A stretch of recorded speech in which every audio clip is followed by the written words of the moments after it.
Welcome to Politics Done Right. I'm Egberto Willis. I'm here with Bill Shireman from, this guy's in like three different organizations. Three hats on today. I mean, Future 500, Bridge USA, and Earth X. Is that Earth X? Welcome aboard. Thank you very Bill. much. Thank you very much. It's great having you. Yeah. Let me tell you something, guys. You know, at Politics Done Right, we follow a lot of the tenets of the Bridge Alliance, and that is you don't necessarily have to agree. We have different points of view, and what we do is we talk about them and we hash them out.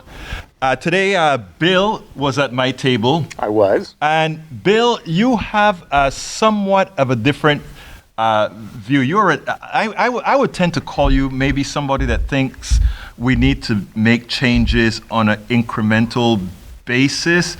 I am somebody who thinks at this point we need some sort of a revolutionary change, or more so.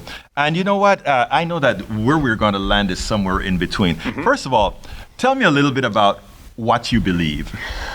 Well, what I believe and what I've experienced in life is that we all are connected to each other. We all serve particular roles. We're not all the same. Right. We're all different, and our differences make us whole, and they make us much more than we can ever be as individuals. And so I am a bit of a paradox, I guess, Right. a multiple paradox. Right. I am a Republican. I live in San Francisco. I'm an environmentalist. I've been an active environmentalist for decades now. I run Future 500, Right. which is all about bringing people who hate and demonize each other together from the Right. corporate and the activist community, and we get them to help save the planet. I am a donor to and a mentor to Bridge USA, which is young students at colleges all over the country who actually want to talk together across the partisan divide, progressives, conservatives, Republicans, Democrats, and the many who are trying to decide. And I also am very active with a colleague, Trammell Crow, in Earth X, which is Right. the world's largest environmental experience, and a place where not only do we have 200,000 people come to learn what they can do about the environment, to Dallas, Texas, Wow. a diverse community in the heart of middle America that proves that the environment is not a partisan It should issue never- and it should shouldn't not be. Should not be. all. That's a crime against nature, literally. Well, against humans as Yes. well, you know? But we also bring leaders together there. Right. You know, Republican senators, Democratic senators, big donors from all sides, investors, environmental leaders, scientists, and so on. And we put them all in a pot together, Right. and they all kind of work together. And I think that solve is problems. important. It's the same thing that occurred around our table. I mean, the thing about it is, like, I disagree with you in that I personally believe that, and like I think I explained to you on the table, I think you need to see things through my eyes. I need to see things through your eyes. You need to see things through my eyes. One of the things that I think you came out and I said is and I think David, another person on the table, said we have foundational issues. And I think if I understand you correct, and you can correct me if I'm wrong, you don't necessarily think we have foundational issues that necessarily has to be solved immediately. You are of the belief that we could look at.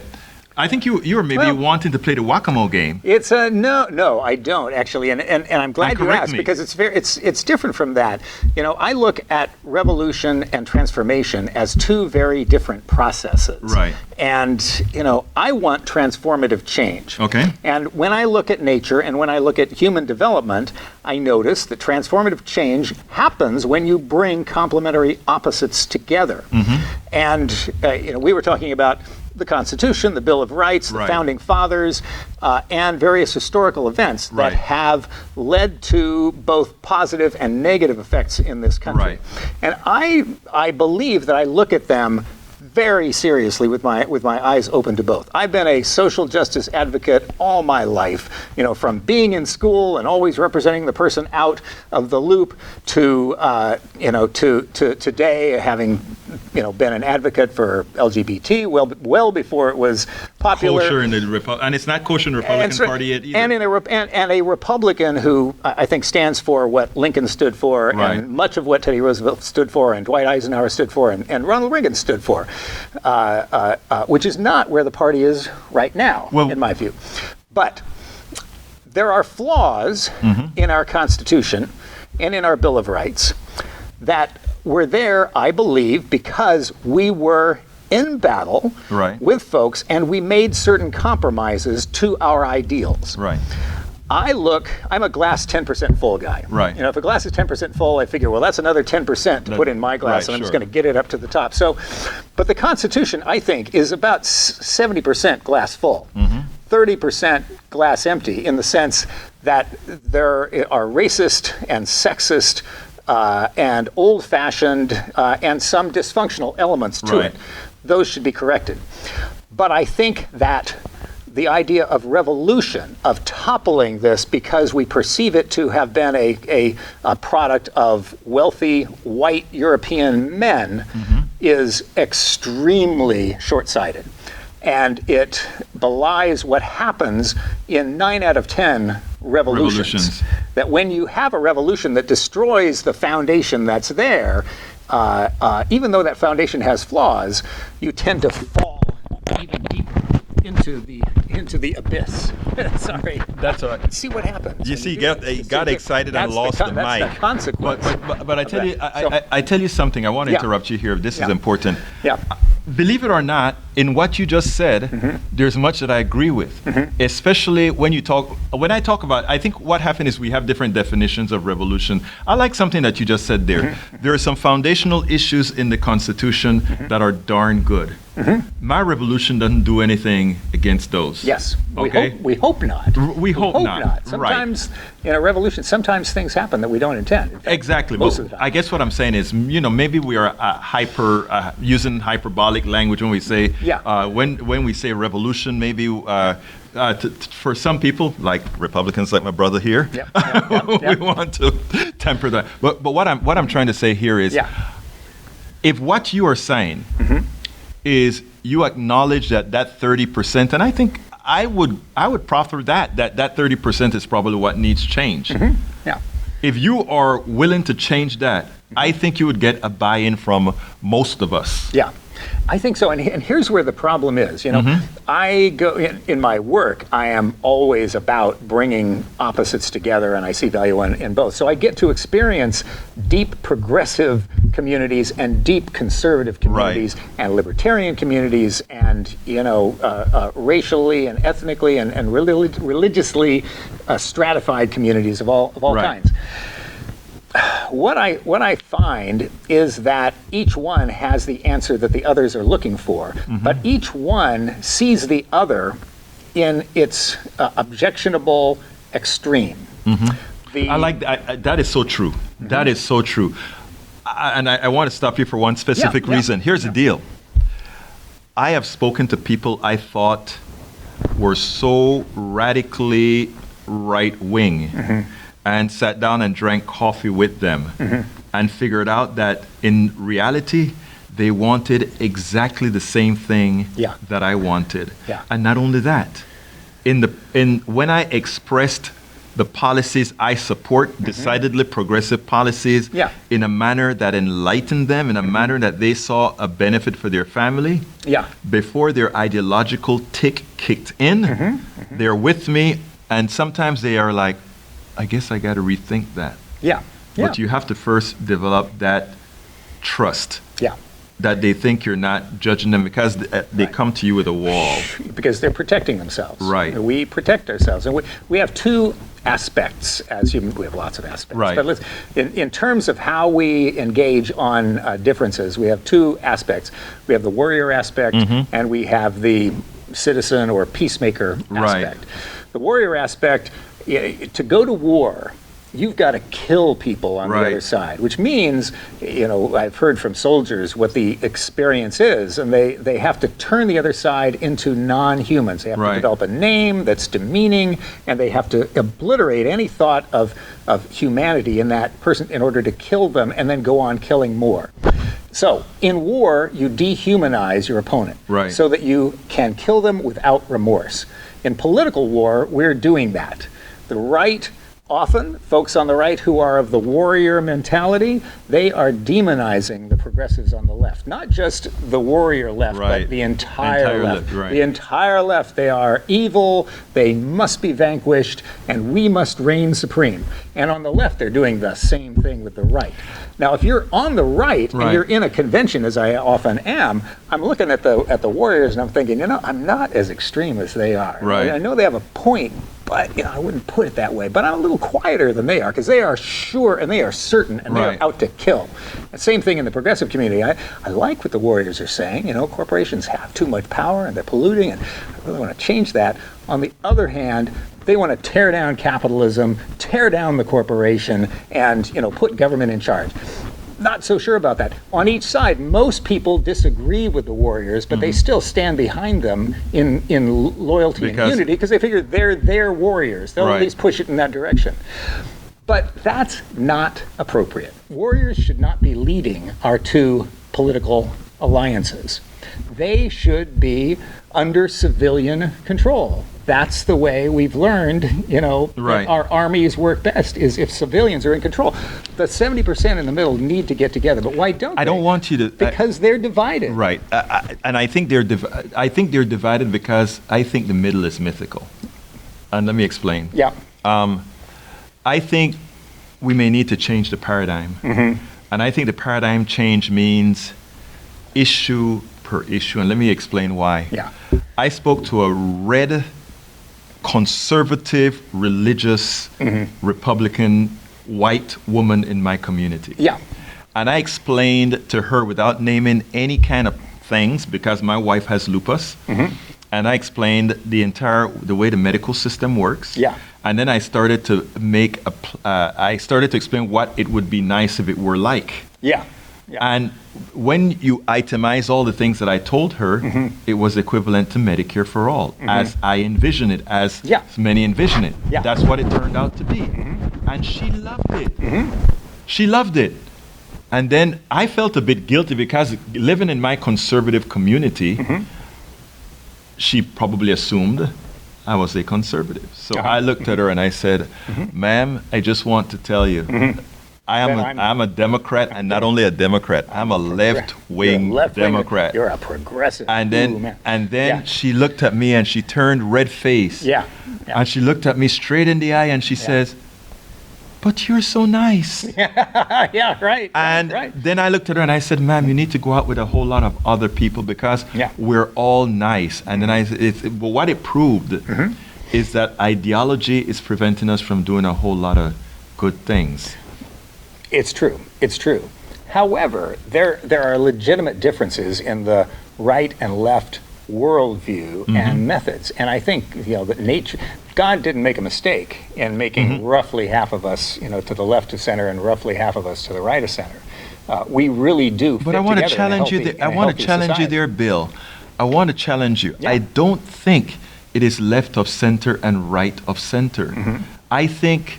And I would love for Republicans like you and left-wingers like me to be able to agree on this. It's, I think the way we solve the problem, in my humble opinion, is that we look on these items an issue per issue, because there's nothing left or right about a Medicare for all system. There's nothing left or right about a system where a mother who wants to go to work as a professional, or a dad who wants to work as a professional, can't have a policy envisioned that they can afford healthcare so that they can be productive to society. But let me make a point about that, because the destination can be the same, right? But the two sides look at different pathways to that destination.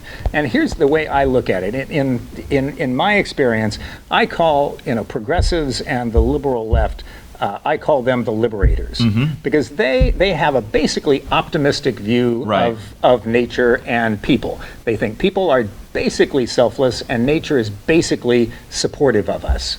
And so when they see that something is wrong or painful or challenging, they decide that that is wrong and that needs to be wiped out. And they feel that if you can wipe out the sources of oppression and limit, that human selflessness and nature's bounty will flow freely.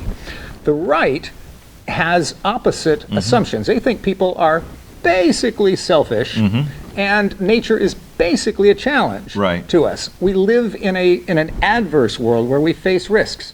And so when they see a problem, they don't say, well, that shouldn't be. They say, that's the way life is. Life is full of impediments, and our job is to figure out how, in the face of those impediments, we can cultivate a society where people act in one another's interests and do for one another and protect one another. I call conservatives the protectors because that's their modus. And you bring those together, you have a very healthy society. But if you have them separate, you have the left thinking that the only problem is oppression, and that if you just liberate people to do their thing, everything will flow smoothly. And you have the right, and they think that everything is about conflict, and that if we can just defeat the enemy, that everything will be right. We need them both in that. We need liberators to allow us to express ourselves fully. We need protectors to protect what we have. But right now we don't have that. And what I'm saying, dysfunctional communities. What I'm saying is this: my posit here is that thing that you're looking for, that brings the right and the left together, is actually government. But when you and when I say government does that, is because first of all, you're absolutely right. And Deblin could tell you about a video that I did for, I don't remember, it was Living Room Conversation and Everybody. I said, I need conservatives. And I say all the time, I need conservatives to save me from my super altruistic being. In other words, to tell me, well, remember, everybody isn't going to behave like that, but here's a kicker. And I think that's what government is for. And what I mean by that is this: if we have a functional government, when those policies are created, those policies were created with the altruism of the left and the pragmatism of the right. Yes, absolutely. And that is government. That's the way it should be. But the problem is, what we find is that the right demonize that thing called the government. And if you demonize the government, which is we the people, what happens then is government cannot become the solution, because the one thing we should have in common is government. So I'm looking for conservatives, Republicans like yourself, to preach government, but functioning government of and by the people. I fully agree with you. And I think we both stereotype one another, and it's easy to look at the right and say the right hates government, the left hates corporations. And you certainly find people on both sides. I'm a businessman. I should say I was a businessman. Till I did this. So it's right. So that's a great thing.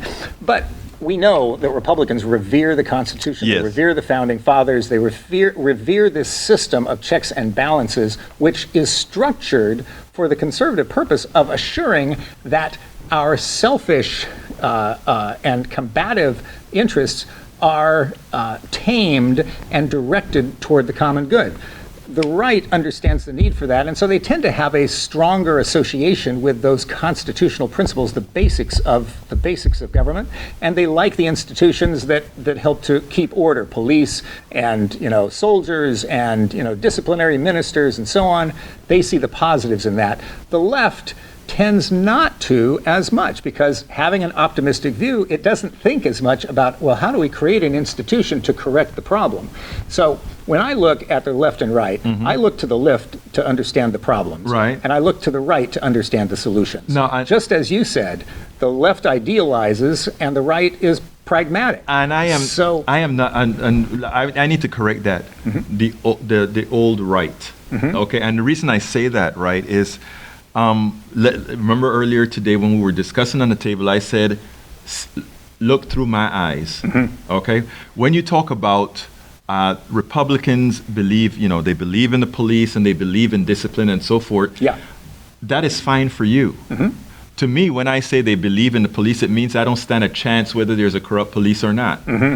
That's what I see. That's the problem. The left understands that there are abuses of power, right, and they tend to dismiss these sources of discipline, police and soldiers and hardcore ministers. I don't want to dismiss them. What I want to do is I want the acknowledgement from the right that these institutions, there is social injustice based on issues of race, based on issues of a lot of white people in Appalachia have the same kind of problem as well. So, and I think that is something that isn't acknowledged by the right. And I think a Republican like yourself, being in a space like this, talking to a progressive like myself, should say, you know what? That is a deep enough issue that I need to take back to my side. And I shouldn't say my side. We not need to call our side, but take back to the other side and say, we need to do something about that. Because when I talk to you about looking through my eyes, it's not about, I don't want anybody. I mean, I'm like anybody else. And I want to be treated. And everybody else want to be treated as an intellectual being, as a human being, like anybody else. Right. Well, earlier we were talking about how we view the Constitution, the Founding Fathers, and through my eyes, I see the positive attributes of that. Through your eyes, you see the criminal attributes of that. And at the table, we're saying, well, which view should you accept? And one person said, well, we should accept the criminal view because that's what we need to work on first. Right. And but my thought is, we need to see reality, not choose between perspectives, but choose the finer perspective that happens when you have both of those views. If we can build, I can accept that. If the right were to accept that, look. I cannot, the reverence that many Americans have for the Founding Fathers, I can't. I can't have reverence for somebody who once considered me 3/5 of a person, even though it was a compromise. But those are not the same thing. No. Those are not the same thing. I abhor that aspect of the Constitution. I know you do. And I put myself in the place of the people who battled over that and were forced to compromise. And I'm sure they felt terrible about it, probably on both sides. And I wish it wasn't there. But that is such a beacon of wrongness in this document of righteousness that it calls our attention to it and forces us eventually to the table to resolve it. That's because it's human. Yes. It's so human. Here's what I would say. We both need to see through the eyes of the other and then respect what we see.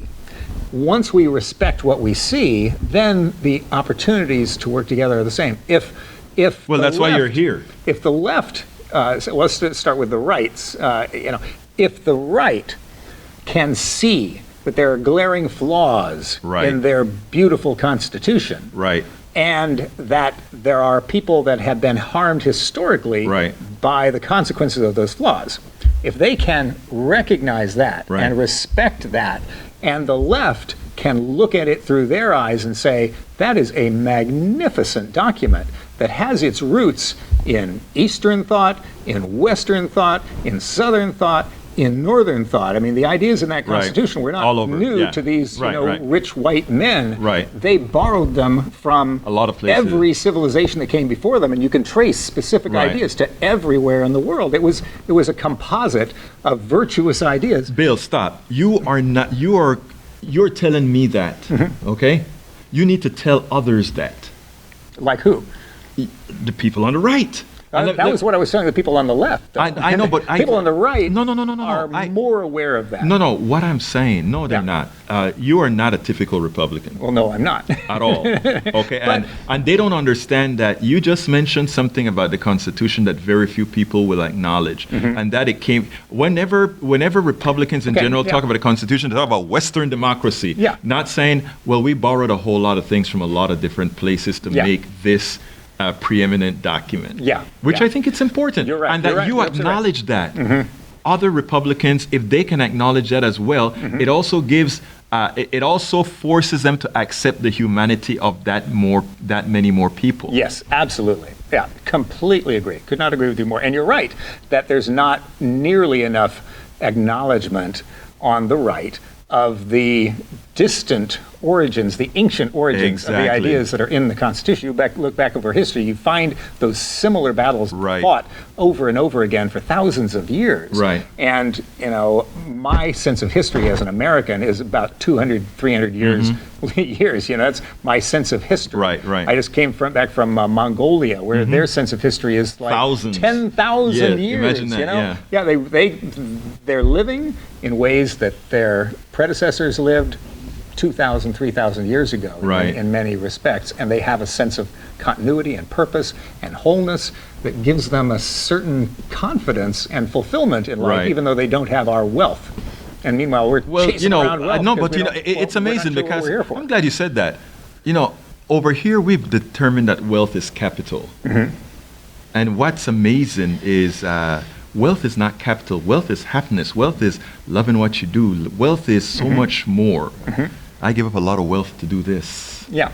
I mean, here's the funny thing about it. I think if we taught that, we'd be a lot further. Now, I want to change subject. I'm going to do sort of a 180 here. Yeah, okay. Because I want to talk a little bit about capitalism. Okay. Because you love, you made it seem like leftists are pretty much against capitalism. No, but I said that's the stereotype. Well, I mean, the truth of the matter is, no, I wanted to give you kudos. Yeah. Okay. I am against capitalism as it's practiced in the United States. I truly believe that little line at the end, as it's practiced. Right. So it's capitalism as it's practiced. Well, the reason why is that people have different definitions of capitalism. Yeah, that's I like free enterprise. I like that if Bill wants to go out there and do something, Bill can go out there and do something, profit from it and whatever. But after he's taken a certain amount of profit out of society, it really isn't his. I know he thinks he worked. I know Bill thinks he worked for it all, but society is comprised of a whole lot of people that absent them, Bill couldn't be Bill. Yeah. Well, I think that definitions are a huge problem. Yes, it is. We need definitions in order to agree on terms, but we basically are using terms that have very different meanings to different people. Yes. And then we ascribe so much importance to them that we get angry at each other. Like, how can you be against children? Well, I'm not against flowers. It's different from that. When I look at capitalism, and it's probably a term that we maybe need to graduate from, I don't know, like socialism too, but when I look at capitalism, I look at free enterprise. That's what I believe in. Capitalism to me is the self-discipline and art of saving as you go and building up surplus so that you can be free to do the big things that you want to do and not just survive day to day. That's what capitalism is. And capitalism, if you save, you can invest, you can do magnificent things, you can create magnificent enterprises and serve people with them. And when I think of ideal capitalism, I think of small, locally based capitalism. Right. When I look at monopoly capitalism or oligopoly capitalism and really industrial capitalism, I don't really consider that to be anything close to what capitalism is. And let me stop you there because ironically, that is what I call capitalism, the breaking up of companies into stocks and bonds that people make hundreds of billions of dollars on trading stocks and bonds, that stocks and bonds to corporations that are where the people don't make anything. That's what I call capitalism. See, capital. And well, I'm opposed to that. And you know what is so funny about that? So you are not very far removed from where I am. And the reason I brought this subject in is after speaking to you, I had a feeling that is what you would say. So I hope folks realize that, no, we're all believing in free enterprise. And this stuff about what people are calling socialism is, but there are really important distinctions to make. So, for example, you mentioned Medicare for all. Yes. I support medical care for all. Okay. I don't support Medicare for all. What is Medicare for all to you? Medicare for all is a particular approach that aims to provide medical care for all, but which in practice will not. Okay. And the reason it won't is because we are envisioning a system that is controlled by the federal government with 20 layers between where decisions are made and where they're deployed, and with an array of vested interest groups in the middle that screw the system so badly that by the time the service gets to the people, there's very little left for them. It's all scraped off in the middle. Vested interests have this Congress by the throat. And if we make the mistake of establishing Medicare for all, listen, we can do it. Here's how you do it. You do it the way Obamacare happened. You do it the way Medicare D under George Bush happened. You go to the Congress, you say, we've got a great plan for Medicare for all. And here it is. It's like the Singapore plan. Singapore has a great system, by the way, as do many of the white European, lily white countries, of Northern Europe. There are good systems all over the world, but they never have 200 million or 300 million people in them. All right. They are smaller than that.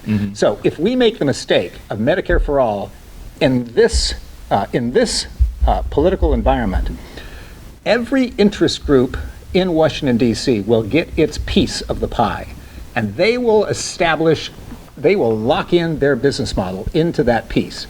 And the dollars will be spent, and the dollars will be extracted from us, either in the form of taxes or deficit spending, which puts us in debt to China, basically, and makes us slaves in the future. And we'll end up with a system that is good for 2 years, probably really good for 2 years, and then just sits there unchanging the way government programs do for the next 20 or 30 years, and gradually service gets worse and worse. And if you want evidence, go into any, DMV office almost in the country. There's a few good ones. All right. And that's the kind of service you'll get. Democrats and progressives tend not to think long-term, systemically, about what happens to these institutions. They think if you establish Medicare for all, that means you're giving medical care for all. Okay. Republicans are more like, well, we want medical care for all. We want it to be easily accessible to anyone who needs it and affordable no matter what catastrophe you may face. And not all conservatives agree with that, but I do, and I think countries like Singapore do that. But they do it with a decentralized system where decisions are made at the local level, where people are empowered instead of dependent. And that's what I want.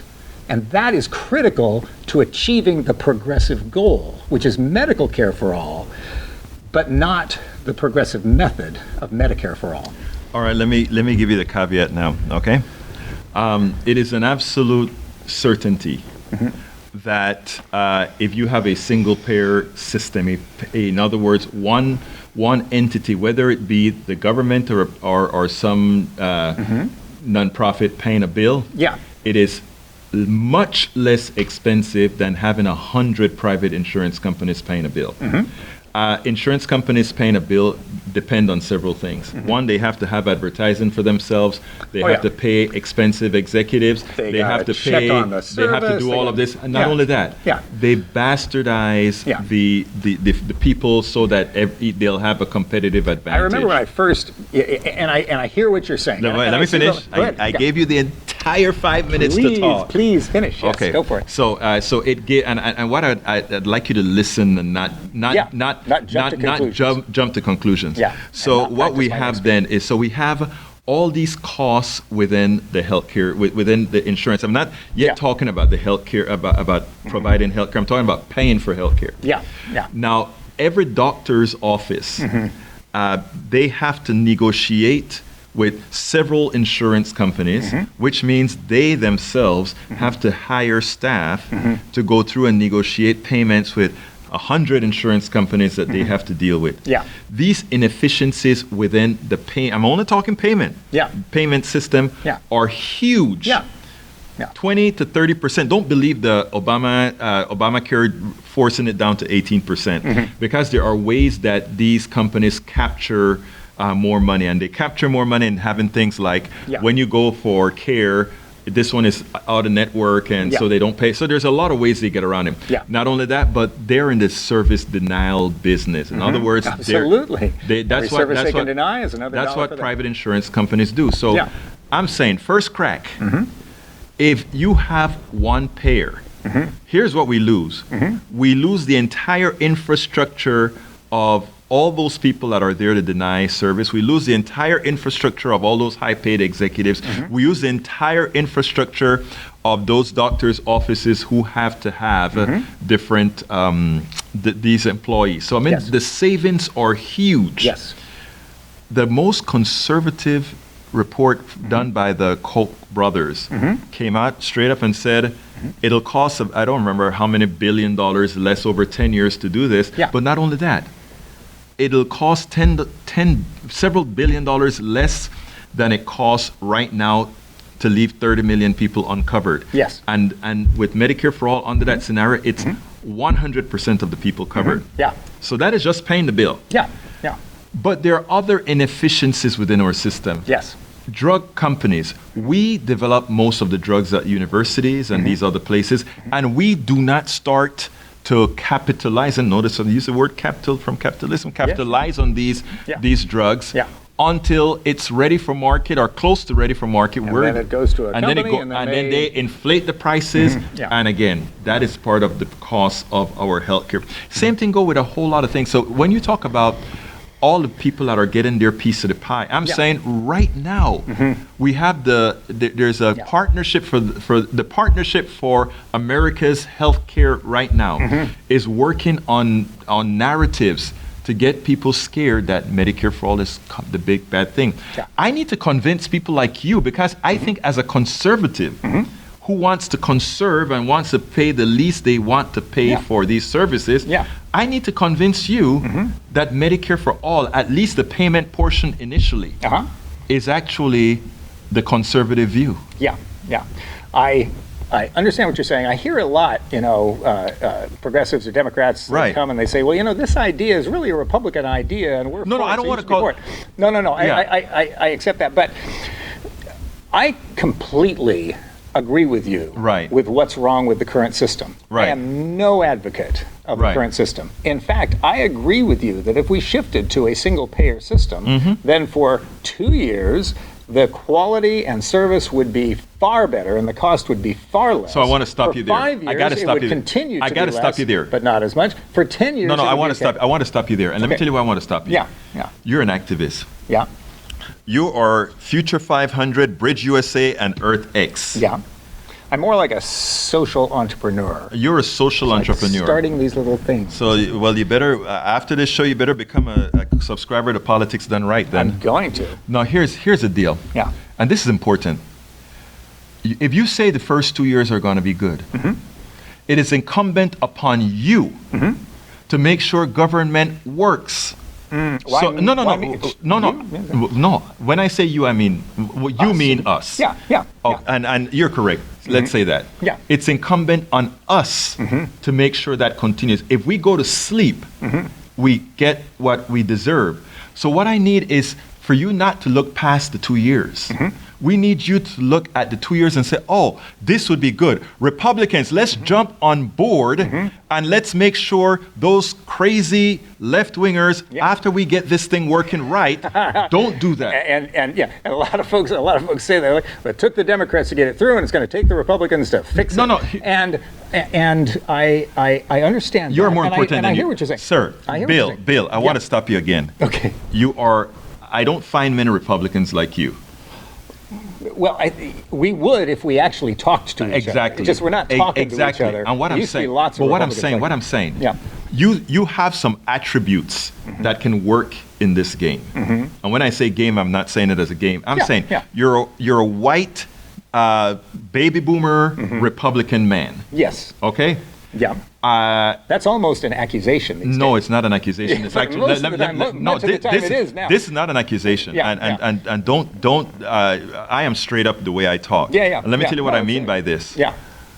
Peer pressure is a powerful thing. Yeah. And I have spoken to many white Republican men before that are in total agreement with me in the things that we're talking about. Yeah. And if they see me in a public space with their friends, I can see the fear over their eyes that says, they know you, and they. Let me finish. Yeah. The fear over the eyes that please don't come and talk about what we spoke about. And I know not to do that. Oh my God! Yes. Yeah. So what I'm saying is there's peer pressure there, but guys like you can solve that problem. But first, because I mean, like I said, I sat at the table with you, and And I could read you, and there are a lot of Republicans here that you came and you did this. A lot of Republicans in here won't do this. Oh, really? Well, yeah, I think there's people on all sides. And at a bridge conference, you probably have more people who are willing to talk. Yes. But man, people are scared. And yes. Basically, 70% of the people, as I find, are basically like you and me. We're able to talk about this and work it out, but we're a little afraid to because of our friends and what they will think. And 30% are the friends that are imposing the peer pressure. Like you cannot talk to somebody across that. That person is evil. And if they said anything that sounded good, you got to look behind it and find the evil motive. And that's the thing. You see, the thing about it is I speak to everybody. And judging from you came out and you had a conversation and you're doing it on air. So, I mean, I think that is solid. And I think this is the kind of move that we need to make to move forward. Yeah, well, I agree.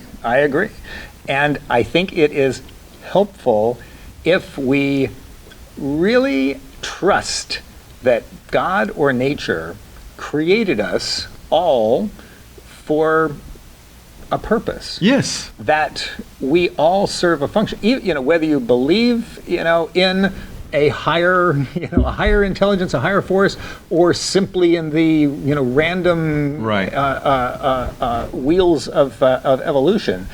And I'm more in the former category, but I understand the latter category too. Yes. That we all serve a purpose. Right. We all are the product of millions of years of evolution. Yes. And we have specialties. Yes. And those specialties work together because we live in communities and we are more whole when we're together. We need to be aware of some of our faults. I have lots of faults. I've learned about them over time. And it used to be that I more thought everybody else should be more like me. And now I think, thank God they're not. I mean, what a messy world it would be. The left needs the right because the left goes around with, often kind of rainbow-colored glasses and doesn't understand that intention doesn't necessarily lead to reality. That we face barriers along the way, and the declaring that this and that is a right doesn't mean it will just flow. The right understands that. They understand how to make human rights happen, make education, for all happen, make healthcare for all happen, but they're in denial that there's a problem. So the left is in denial about the solutions, but they know the problems. The right is in denial about the problems, but they know the solutions. We only work if we get together. All right.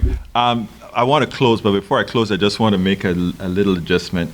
The right and the left can work towards a solution. I don't think that the right particularly knows all the solution, nor the left. And the reason I say that, I think that's an important statement I think that's an important statement to make because, again, Medicare for all, we're not going to finish that talk now, but I think it is something that we need to explore not only from a mathematical standpoint, but from a responsibility standpoint. In other words, from a standpoint that says, look, if we get something that works, it's not something that's going to work for 10. In your case, you said 2 years. If it works for 2 years, we have to ensure that it works for 20 years. And I would say that rather than eternal vigilance on everything, we do fall asleep after a couple of years. Yeah, you're right about that. Yeah. And that's why these institutions have been crafted. And let's look at systems like Singapore's. Look at a book by Dr. Sean Flynn. He's just written a book.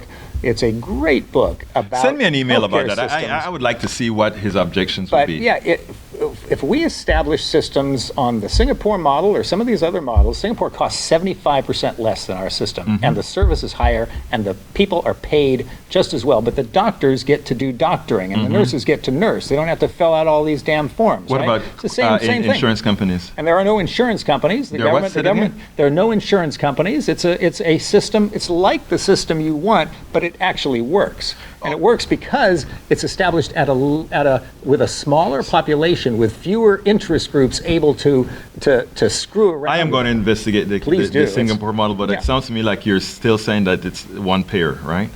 It's essentially one payer, but everybody pays a tiny part of it. So rather than having free service, you pay $1 you pay 10 cents for your prescription. Bill, I think those are technicalities and that it can be wipes resolved. out a lot of the waste and There's a lot to talk about. Yeah. And I think whether I think it's got to be called Medicare for All.